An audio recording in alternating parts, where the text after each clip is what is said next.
Welcome to my mommy's podcast. This episode is brought to you by Wellness. That's wellness with an E on the end, which is my new personal care company that is dedicated to making safe and effective products from my family to your family. We started with toothpaste and hair care because these are the biggest offenders in most bathrooms, and we're coming after the other personal care products as well. Did you know, for instance, that most shampoo contains harsh detergents that strip out the natural oils from the hair and leave it harder to manage over time and more dependent on extra products? We took a different approach, creating a nourishing hair food that gives your hair what it actually needs and doesn't take away from its natural strength and beauty. In fact, it's specifically designed to support your hair's natural texture, natural color, and is safe for color-treated hair as well. Our shampoos contain herbs like nettle, which help strengthen hair and reduce hair fall, leaving your hair and scalp healthier over time. And scented only with natural essential oils and a very delicate scent, so that you don't have to worry about the fragrance as well. Over time, your hair gets back to its stronger, healthier, shinier state without the need for parabens or phthalates or silicone or SLS. You can check it out along with our whitening toothpaste and our full hair care bundles at wellness.com. That's WELLNESSE.com. An insider tip, grab an essentials bundle or try auto ship and you will lock in a discount. This podcast is sponsored by Four Sigmatic, my source for superfood mushroom products that are a big part of my daily routine. Fun fact, about 80% of the dirt under your feet is actually mycelium, or mushrooms. And mushrooms have a wide variety of health benefits, everything from immune support and improved sleep, and they're also a great source of B vitamins and vitamin D. Mushrooms are considered anti-inflammatory due to a compound called ergothioneine and are considered safe and beneficial to consume regularly. In my house, we often start the day with Four Sigmatic's mushroom coffee with lion's mane and chaga. It tastes just like regular coffee without as much caffeine and no jitters. The lion's mane and chaga help with energy and focus, like I said, without the jitters or the acidity of a lot of coffee. I sip other products of theirs throughout the day, like their chaga or cordyceps or lion's mane elixirs, and I often wind down at night with their reishi elixir or reishi cacao, and I notice a measurable difference in my sleep when I do that. As a listener of this podcast, you can save on all Four Sigmatic products by going to foursigmatic.com/wellnessmama and using the code wellnessmama to save 15%. So spelled out, that's FOURSIGMATIC.com/wellnessmama and the code wellnessmama, all lowercase and all one word. Hello, and welcome to the Wellness Mama podcast. I'm Katie from wellnessmama.com and wellness.com. That's wellness with an E on the end. Is our new line of personal care products, including hair care, toothpaste, and now hand sanitizer. You can check it out at wellness.com. This episode is all about protein. How much do we need? What kind do we need? And how do we make sure our kids are getting enough? I'm here with my friend Billy Bosch, who is the founder of Iconic Protein, and who has done a lot of research in this area.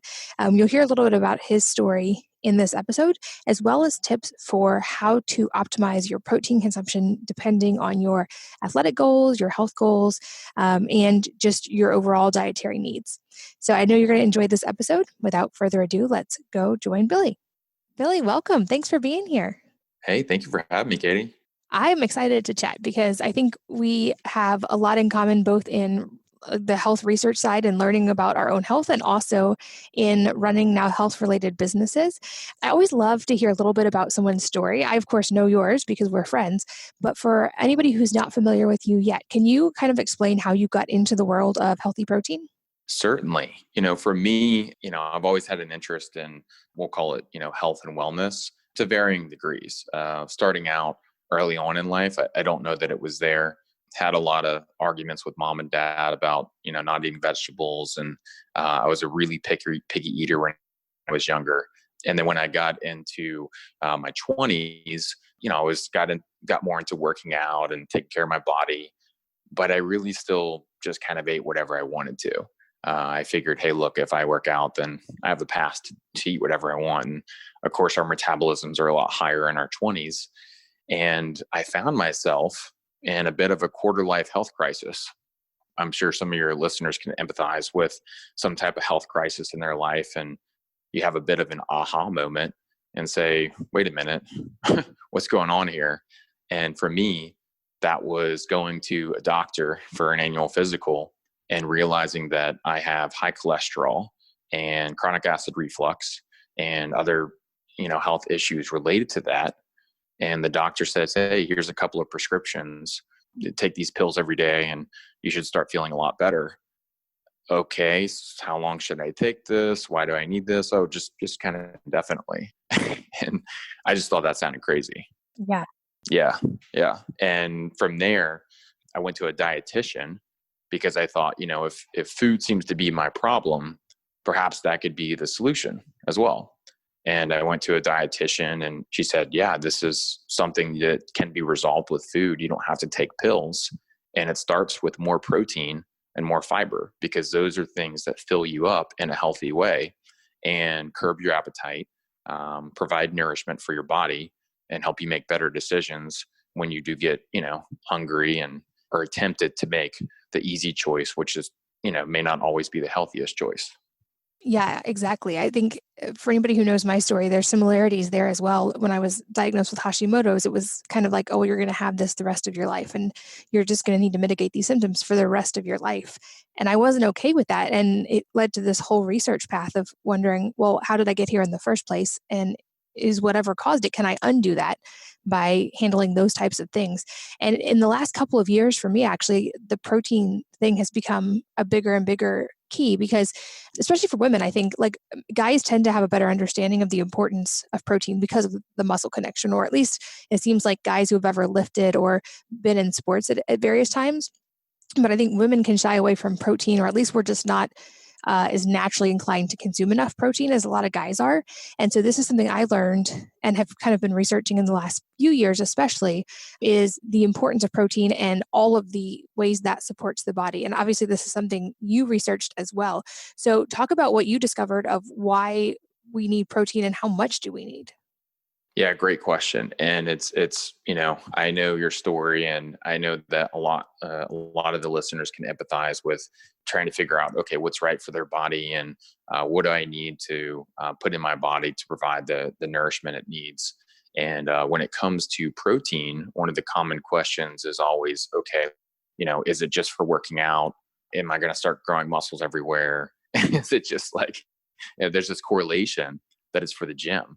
And as someone that has been in this nutrition world for the last 10 or so years, I've done a lot of events in the public, and that's one of the common questions I get when we do a sampling or something like that is people say, hey, like, well, what is this for again? Like, protein, is it just for going to the gym? And for me, it's a lot more than that, that. And when it comes to whether it's like, curbing your appetite or, just like filling you up and providing that nourishment in general, it's something that people always ask, like, hey, what's the right amount of protein? How much does my body need? And there's a lot of kind of false information out there. And it's hard to say there's a true rule of thumb per se. A lot of quote unquote experts I've talked to, and some of them I buy into more than others, will, kind of suggest a certain amount of protein by body weight. And I think that makes sense, but it also doesn't take into account metabolisms, and everyone's metabolism is a little bit different, and how you process protein and the type of protein that's right for you varies. So I encourage people to take a step back and understand how much protein is, related to a certain food that you process that. So for me, if I look at like a piece of fish or a breast of chicken or something like that, and it's okay, let me look at what's equivalent to about 20 grams of protein. And I look at a portion size of that in a clean animal protein. And then I look at a serving of, powdered protein. That's the correlation that makes sense in my mind, because I say, okay, I need about that much to fill me up. And I'm looking for that nourishment angle versus the muscle recovery. And so for me, I'm looking to get, I would say 70 to 80 grams a day. And that's if I'm not doing some kind of serious training or something along those lines. But it really depends on your body weight. And again, it depends on your metabolism. I encourage people to do some research and do some homework to understand what's right for them in particular, because I don't think there's like a blanket piece of advice that makes sense for everyone. Yeah, I agree. If anything, the last few years have taught me just how personalized health is and how at the end of the day, we can learn from a lot of different sources, but we really all have the responsibility to test and to experiment and figure out what actually does work best for us. But I think protein is unique in and of itself because people have probably heard the idea, which is actually incorrect, that celery takes more calories to chew than you actually get from consuming it. So it's like a quote unquote negative calorie food. And that, that's kind of been somewhat debunked. But the interesting thing about protein is it does take more energy than the other macronutrients for our body to break it down. And it also supports the body in much different ways because of the amino acids. And you could probably explain this better than I can, but if I'm remembering, there's something called the thermic effect of food, or they call it TEF, and protein has a higher thermic effect than fat or carbs.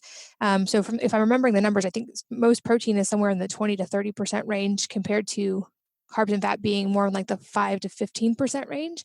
And so for this reason, that's why you hear things like getting adequate protein can support your metabolism or increase the number of calories you burn at rest, especially over time, because like you mentioned, protein is important to build muscle, and the more muscle we have, the more calories we burn at rest and the more energy we have. And so that's one change that I encourage women especially to make, is just to up protein intake, even if you don't change anything else. Like I personally noticed a big difference in that from my energy levels. And I think beyond there, it's experimenting with the timing and the type of protein, like you said. Like I'm a big fan of intermittent fasting and circadian fasting. So I don't eat in like all day long. I'll try to eat in a shorter window. But I found if I need to get protein in with my whatever food I eat first, and then I also need to make sure I get enough protein at night. And I personally seem to do the best eating breakfast and lunch with lots of protein and then actually not eating later in the day. So the more time I give myself before bed, the better I tend to do. But I noticed a drastic change just from increasing my protein intake. And as a woman, especially, I think I overestimated how much protein I was getting before I really paid attention to it and thought I was getting plenty. And then when I actually started tracking, I realized I wasn't getting nearly as much protein as I thought I was. And to actually get close to the amount of protein I needed, I actually had to make a conscious effort to get more protein. And I would guess you hear that probably relatively often, right? That it's sometimes hard to get enough protein, especially if you're busy and on the go. Oh yeah, certainly. It really can be, to try and, make sure you're getting enough protein during the day. And when you, it's really interesting once you actually dig in and like you did. And, from time to time, I won't do it every day, but, I'll, add up my calories and track everything, really, get really specific and understand like what macros are going into my body and how much protein I'm consuming. And it's a challenge, especially for those of us. And I think a lot of people can empathize with this, is everyone's busy. There's a lot going on, even in these crazy days. It's like when you're stuck at home, there's just a lot to do. It's things happening, and it's easy to kind of bounce around and grab whatever's convenient in the pantry or the fridge. And it may not always be, protein dense food or, other item that you're consuming. So, that's one of the things that I found beneficial and find, going to find products out there that can provide additional nutrients like protein in a compact or convenient format. Because look, I mean, it's just a benefit to go out there and have something that can make your life easier. We're all looking for that easy button. Yeah, absolutely. And I know that was part of the impetus for you of creating Iconic, right? Is that people would have access to easier, cleaner forms of protein. And I know that through all of this, like not all protein is created equal, especially when you're talking about protein powders. So can you talk through some of what you found and what as consumers we should be looking for in any kind of protein? Yeah, and again, I really encourage people, and I know, I've heard you say this over and over again. Is like people really need to understand what's right for them. I'm never one to say like, hey, everyone should consume this type of protein because it's the best, and this is why. Like, come on, in the days of people doing their genetic testing and doing their 23andMe, and I think the future of nutrition and in general is really like Nutrigenomics, which has come up on your podcast a few times. And I think people understanding how nutrition plays into their, genetics is going to be really key in understanding how your body processes different types of proteins. And when I look at it, I look at, amino acid profiles. I look at bioavailability. And, these are things that you can Wikipedia for those of you that are scratching your head and thinking like, okay, I feel like that. I don't have a PhD. I don't always feel like I'm a subject matter expert.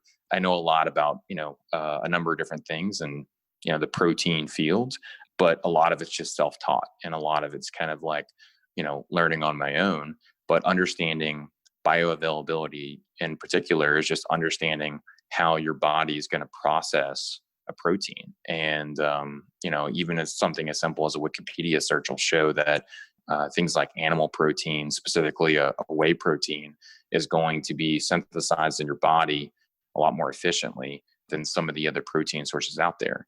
And that doesn't mean it's right for everyone, but it means that typically it is synthesized in a more efficient fashion than something like, I don't know, like a hemp protein or something like that. And again, like no knock on hemp. But it's good to understand, okay, if I'm going to do this, I need to take a little bit more because it's not going to be apples to apples on, 20 grams of protein each one. I need to take a little bit more because my body is not going to, potentially won't synthesize it as efficiently. So I need to kind of make sure I offset that versus going off of the standard nutrition pack panel recommended daily value. Gotcha. And I think there's also this myth, especially with women, that consuming too much protein is going to make you bulk up or get too muscular. And I know you mentioned a little bit about, that was one conception is people only need more protein if they're trying to gain muscle. But is that actually the case, especially as women? Is that something we need to worry about, is getting too bulky from protein consumption? Great question. And again, that comes up all the time. That's probably one of the number one things that comes up in general, just with, being in the nutrition space and especially with our product line being more focused on protein in general. And look, there's some truth to if you're looking for muscle recovery, then protein will help you build muscle. But if you're not consuming it in that fashion, then it's not really something you have to worry about per se. For most people, it's going to provide nourishment, and it actually has been proven. There's a Harvard study out there that we've referenced in a few blog posts that shows that protein actually increases your metabolism. So, you can lose, this is like kind of a fun ratio to throw out. Essentially, they took people and they said, okay, if you, don't increase your activity level and you keep your calories the same, but you increase the protein level in those calories, right? As opposed to increasing carbohydrates or something like that. The people that increased the protein in their diet, but kept their activity level and their caloric intake exactly the same versus the control group, actually lost 5 to 10 pounds a year because their metabolism sped up. And that's what protein can do for your body. So it kind of has the opposite effect. Yeah, that's so fascinating. And I think when you actually look at the data, I don't know where some of these misconceptions came from, but I've heard some of these similar ones. And when you actually look at the data, it's really fascinating that often it's a completely different story. Like I think sourcing makes a huge difference. And I think, if you're eating factory farmed meat as your source of protein, like there certainly can be problems there. But when you look at any kind of study, when they've actually controlled for those variables and compared higher to lower protein intake, you're right. We see trials that show that adequate protein intake can help lower blood pressure, especially in at-risk populations. I've also seen some of those same studies about protein and weight loss, and that was my experience as well. It wasn't the only factor I changed, but over the last couple of years, I've lost a substantial amount of weight, and one of those things was making sure I got enough protein, because I actually wasn't eating enough food for a long time because I was trying to lose weight, and so I had basically sort of downshifted my metabolism, and I wasn't getting enough calories, and certainly not enough protein. And so for me, actually having a target number to hit of protein consumption was one of the keys of not just losing weight, but like kind of rebuilding my metabolism after all of those years of kind of dieting. There's also this myth that too much protein can harm your kidneys. And I don't know if that's something that you've looked into much, but I looked at that because there's a little bit of a history of kidney issues in my family. And from what I've read, it's kind of actually the opposite. Unless there's a true pre-existing kidney issue and very specific ones, like those can be very serious. But other than that, there's not any evidence that I've found that just consuming protein in a vacuum is harmful to the kidneys. Have you found that as well? Yeah, to be honest, I haven't done a ton of research into that. It's something that has, here and there. We don't get a ton of questions on that, but it sounds like you've done your homework on that. Yeah, I think that's an important one to address too. If that's a reason someone would be not consuming enough protein, that is something to reconsider there as well. Um, So I'm also curious. I know Tim Ferriss kind of popularized the study about protein consumption in the morning. And if I remember that study, it was if you consumed at least 30 grams within 30 minutes of waking up, there were certain like metabolic factors that seemed to optimize. Have you done any experimentation or have any data on what time of day for optimal protein consumption and how do you navigate that personally? Great question. One of the things that I've looked into personally is I've tested just about everything imaginable on myself in terms of protein consumption at different times. And specifically, like I'm with you on intermittent fasting. I feel a lot better when I do an intermittent fast. And this morning it went out the window because I did a workout at 7 a.m. and was just famished when I got home. Just needed something before we spoke. But generally, I'm a fan of having a longer window without food and having that calorie restriction during the day. And then I'm kind of eating constantly in my feeding window as and I do find that starting, breaking fast with protein for me, it really kind of like calms my body. It fills me up. When I do something that's not rich in protein, I find that like I just can't stop eating. Like I'm hungry, or it'll fill me up momentarily and then I'll get hungry again. So for me, it's important to have more protein, and I feel it's really impactful on my body when I break that daily fast and start with protein, or from not fasting, making sure that one of the first things in my body is, rich in protein, because it's gonna, it means I can eat a little bit less or drink a little bit less. It's kind of that lighter feeling, but still feeling full, that makes me feel, really my best. Gotcha. And this is something else, especially as my kids are getting older and I've now have teenagers, which is crazy to say, something I'm paying attention to with them as well, because I know obviously the teenage years are a time of rapid growth for kids, both skeletal, muscular. They have hormones which are supported by protein and enough healthy fats. So I'm trying to be very cognizant of this with my kids and also supporting them with just certain key supplements and then as much as possible nutrients from food. And I know this is important for you as well. I believe I remember you telling me because of your niece and nephew, you also really care about having good options available for kids. And I think kids can be an even tougher market to crack, but you have just released protein for kids. So talk about that and how you guys innovated in this. Yeah. One of the things that, I'll be clear, I'm not a parent. I don't give parenting advice. I have a lot of kids in my family. I've got a 5-year-old niece and plenty of other nieces and nephews that range, from, toddlers all the way up to, early teens. And so, I've got a lot of experience with them, and my brother's 10 years younger. So growing up, I had some responsibility just, helping to, get dinner together and do all of that.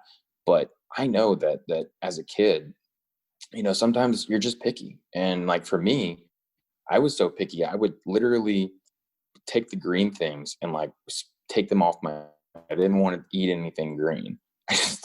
There's something about it, like, right. So I'm picking all this stuff out of my food, and I organized my siblings when I was younger, and kind of wrote this like dinner menu to my mom and said, "Mom, here are the things we'd like to eat," because it was a battle every night at dinner, and she was always trying to make things healthy and kind of do secret healthy, where it was like, okay, as a normal dish she would prepare, but make it healthier, doing like a, ground turkey instead of ground beef, or, subbing in some plant-based ingredients, whatever it may be. And we would just sniff it out. It's, oh, this tastes healthy, we don't like it. So it's kind of ironic that I then started the health company. But when we look at kids, we have a lot of moms that are consumers of our products, and we hear a lot of the same things. And some kids are great eaters. Some kids just, crush vegetables and love eating healthy.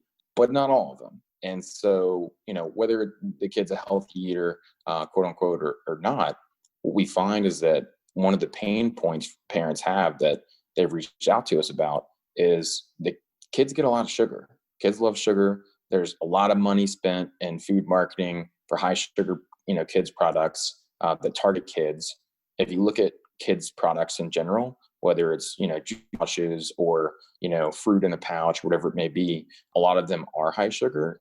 A lot of the products have sugar as one of the first, 3 ingredients.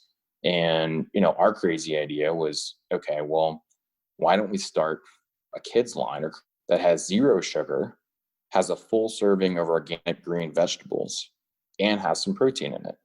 And let's start with, those kind of core pillars of this product and see if we can make something that tastes really yummy. And one of the things that I remember from childhood is loving cereal. We each had a few boxes of our favorite cereal, and this was not mom approved. It was like the cereal that we just kind of pleaded for and finally got our way on.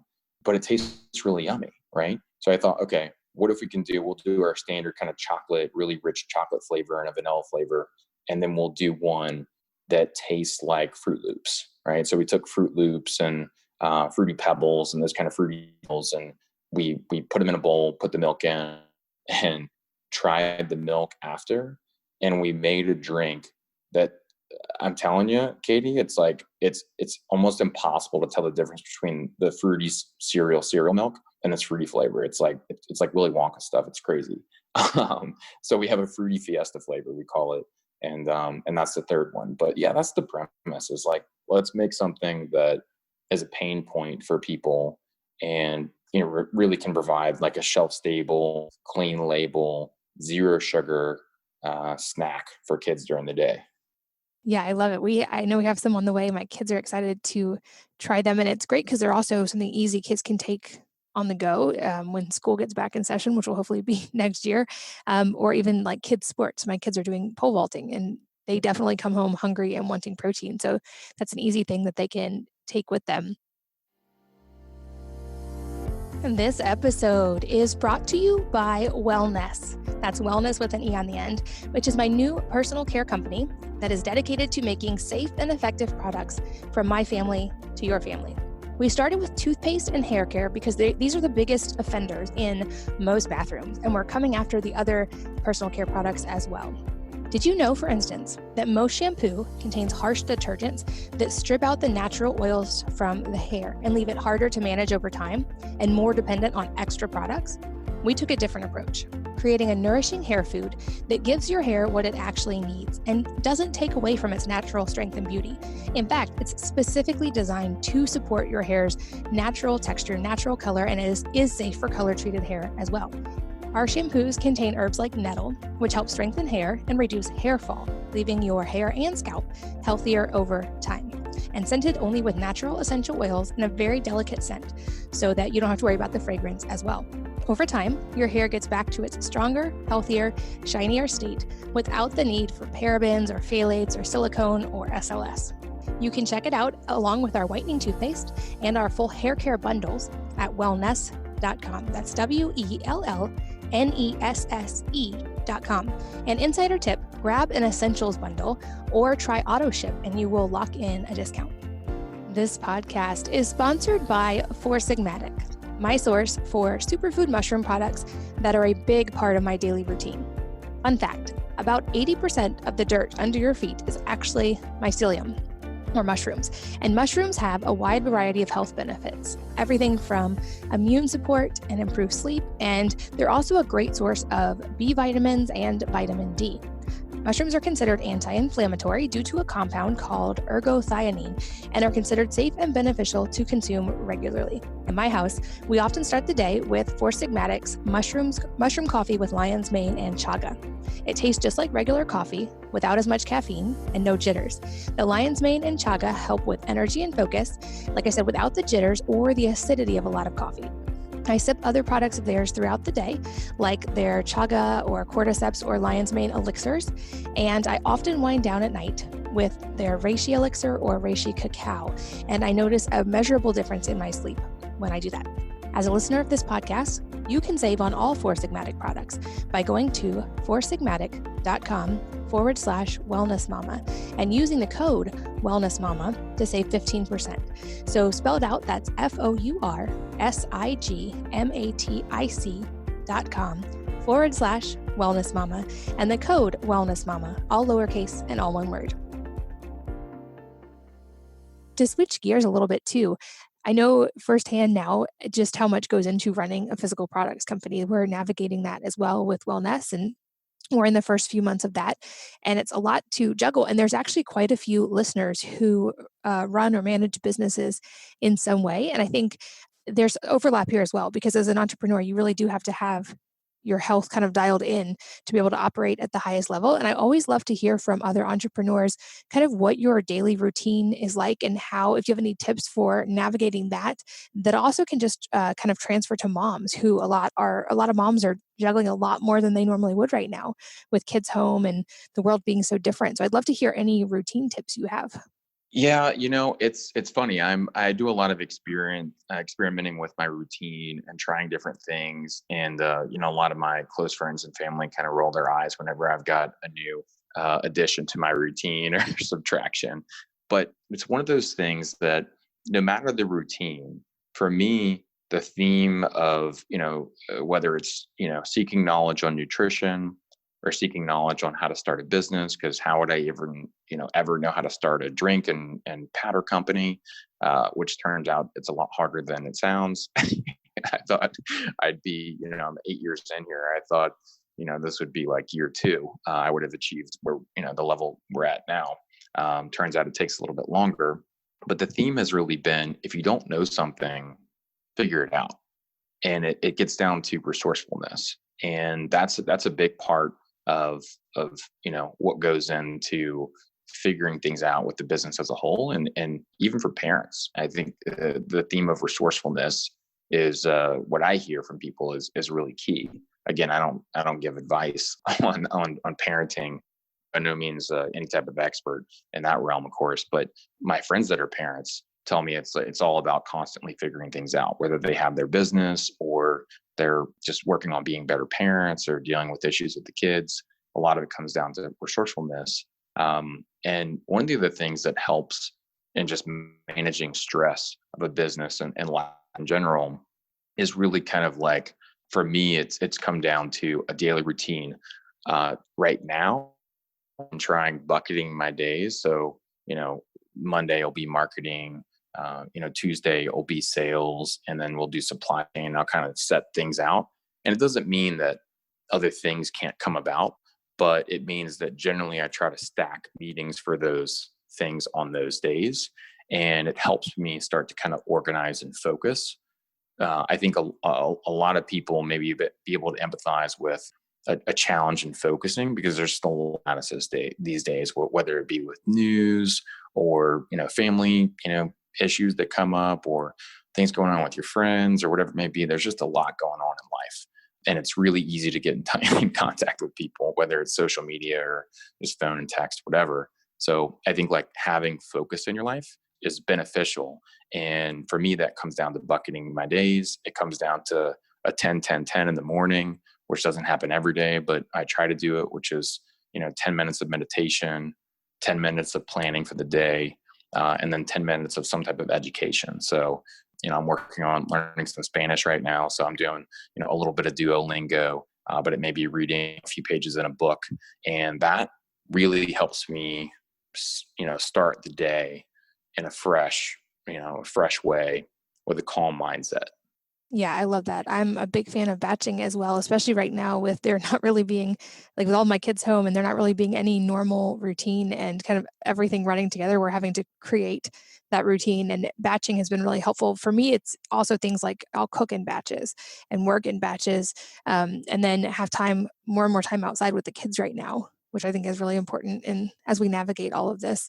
But yeah, I love those tips. I think that's super helpful. Another question I love to ask somewhat selfishly toward the end of the podcast is if there's a book or a number of books that have really impacted your life, and if so, what they are and why. I'm an avid reader, And I always take notes, whether I'm listening to your podcast or other podcasts. I love writing down, someone's book, because if you've got to pick one book, it's going to be a good one. And no matter if I really got into what the person said or not, I'm like, look, man, if this person has one book, then I got to write this down. So I've got this massive book list for, Audible and paperback that I'm burning through on my phone. So I do really enjoy reading and consumption of knowledge. And so I'll do something a little bit different. My book is not one that adults would maybe put on their reading list. For me, the book I would recommend is actually one I had when I was a kid. And it's the first book I remember getting. And it's called my book of first facts. And I'm not even sure if they still make it. I checked on Amazon last week because I started thinking about this. And I saw somebody listing one. But there's a couple of books along this theme now. There's one called like My First Book of Why, and some other things like that. But I asked a lot of questions when I was a kid, and I still do. But my parents, I think, got a little bit tired of the constant questions, which maybe some parents can empathize with. And finally, they got me this book. And this book is essentially like every fact that a kid could want to, how do volcanoes work? And how does this work? And how does that work? And why is a dog a dog? Where did canines come from? And I found that just like really engaging as a kid.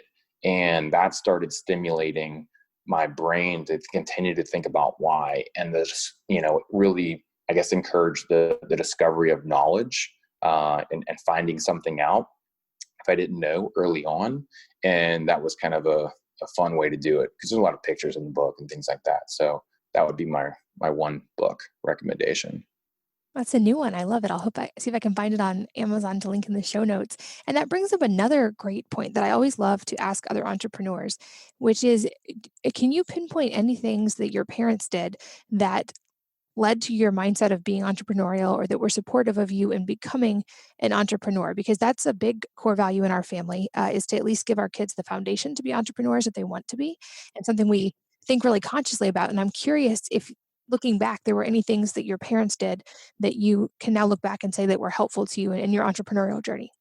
I would say there definitely were a number of things, now that I look back on it, that really, I guess, exposed me. That the exposure to different things early on led me to start a few different businesses. And, my dad is actually a CPA and has a number of small business clients. And so when I realized at an early age that maybe professional sports, which was my dream, was not going to be in my future. And look, I love playing sports. It just wasn't like, we'll call it a gift athlete. I could hang in with people, but it just wasn't going to work out for me. And so I thought, okay, it could be cool to try something else. And my dad said, well, look, one of my clients is about to do inventory at a store. Why don't you go help them for a few weeks? And I was maybe in sixth grade, and it was, you're in the summer, and the summer when you're a kid, like, you start to get in these like, tens, and teens and that age where it's not cool to go to some like summer day camp thing anymore. And you don't want to just sit around the house. So I went and counted inventory, and it was with this Christmas store, and this place had sold Christmas ornaments year round. And so I just went and actually really enjoyed it. As monotonous as it was, I thought it was cool to go learn, a bit about how a business worked, and really kind of started this early fascination with businesses. And the trend continued. Every summer I would go work for a different business. One was an Italian restaurant, one was a furniture store. And that early exposure, I think, was probably the most beneficial part of my education. And with what's going on in the current school environment and, everything, schools closed down and things like that, I think it's a real opportunity to expand the traditional parameters of education for parents. I know that really lent itself well to me, not just like understanding how to start a business, but knowing that was possible. I've got a lot of friends that, never worked for a small business growing up. And so that was never in their realm of possibility. And for me, having that window of my brain open and learning functionalities of a small business and the ups and downs, just like lend itself well to me starting a few different businesses. That's awesome and really helpful for parents listening. I'm a little bit biased being one myself, but I think entrepreneurs have a unique power to solve problems and to change the world. And so it's a big priority for me that my kids get exposed to that mindset and to all that comes with it, including like learning a high tolerance for risk and for failure and having to work through challenges and all the things you mentioned. So I think that's awesome. I will make sure that links in the show notes to everything that we've talked about, including some of the protein studies we brought up, and also, of course, to Iconic Protein. And there's a discount code you guys have given for the listeners, which is Wellness Mama 15. And the link to check out all the protein, including the kids' drinks, will be in the show notes at wellnessmama.fm. Anywhere else people can find you, Billy, and stay in touch? Yeah, certainly. We are in Whole Foods nationwide, so you can find us in Whole Foods, and we're in a few other stores like Sprouts and a number of other chains. There's a store locator on the website for anybody that's interested. And then you can, of course, find us on the social media pages of Instagram and Facebook at Drink Iconic. And look, we welcome any questions people have on protein, any suggestions for products. We do a lot of crowdsourcing for our innovation. So we always love to hear about product ideas. So I'd encourage people to reach out to us there, or even shoot me a personal message on my Instagram, Iconic Life. Welcome any suggestions for products or ideas people have. Love to hear customer feedback. Awesome. Well, Billy, it's always so great to hear your voice. I appreciate you being here today, and I'm excited for these kids' products. My kids are too. Thanks for the time today. Hey, thank you, Katie. And thanks as always to all of you for listening and sharing one of your most valuable resources, your time, with both of us today. We're so grateful that you did. And I hope that you will join me again on the next episode of the Wellness Mama podcast. If you're enjoying these interviews, would you please take 2 minutes to leave a rating or review on iTunes for me? Doing this helps more people to find the podcast, which means even more moms and families can benefit from the information. I really appreciate your time, and thanks as always for listening.